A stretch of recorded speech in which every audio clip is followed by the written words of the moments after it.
આપ જોઈ રહ્યા છો આઝાદ મીડિયા લાઈવ। જસદણના કોંગ્રેસના પૂર્વ ધારાસભ્યોનું નિવેદન, વીસી મંડળનું ફૂલોથી સ્વાગત કરવા માટે તૈયાર। વીસી મંડળ વધુ એક સમર્થન, જસદણ કોંગ્રેસના પૂર્વ ધારાસભ્ય ભોળાભાઈ ગોહિલનું સમર્થન। વીસી મંડળ દ્વારા વિધાનસભા ચૂંટણી લડવાની જાહેરાત કરવામાં આવી હતી।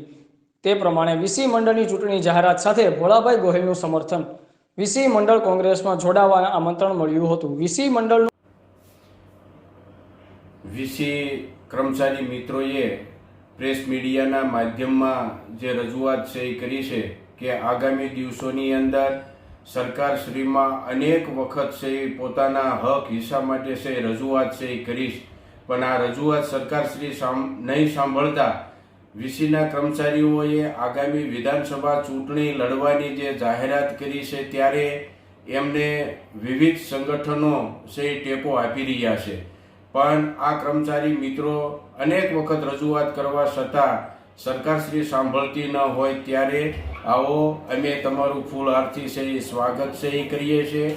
આ અભિમાન અને અહંકારી સરકારની સામે આપણે સૌ સાથે મળીને છે ચૂંટણી છે એ લડીએ।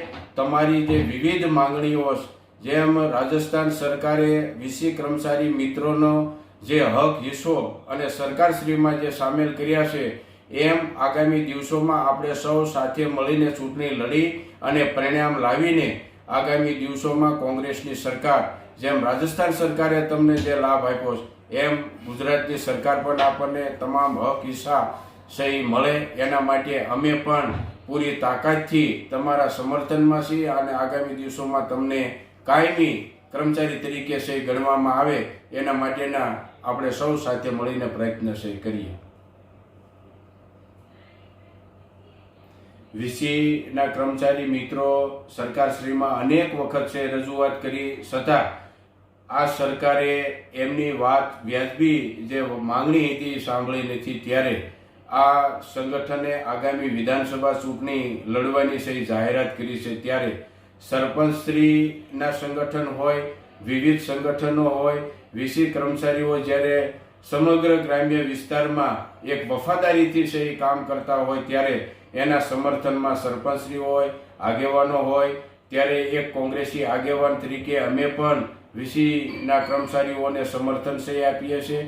અને આગામી દિવસોમાં જેમ રાજસ્થાન સરકારે વીસીના કર્મચારી મિત્રોને જે લાભાલાભ આપ્યા છે, એમ આવતા દિવસોમાં આપણે સૌ આ ભારતીય જનતા પક્ષની સરકાર અભિમાન અને અહંકારી સરકારની સામે આપણે સૌ સાથે મળીને આગામી દિવસોમાં સાથે મળી અને પરિણામલક્ષી કામ કરીએ તો આ તમામ કર્મચારી મિત્રોને પણ કાયમી તરીકે આગામી દિવસોમાં સરકાર કરે એના માટે આપણે સૌ સાથે મળી અને ચૂંટણી લડીએ અને કર્મચારી મિત્રોને, સમગ્ર ગુજરાતના કર્મચારી મિત્રોને એક કોંગ્રેસી કાર્યકર તરીકે આપણે સાથે મળીને એનું અમે ફૂલહાર દ્વારા છે સ્વાગત કરીએ। એની વિવિધ માંગણીઓ છે એ આગામી દિવસોમાં એની સંતોષાય એના માટે આપણે સૌ સાથે મળી અને ચૂંટણી લડીએ એના માટે આપ સૌ પ્રયત્ન કરીએ। જય હિન્દ, જય ભારત।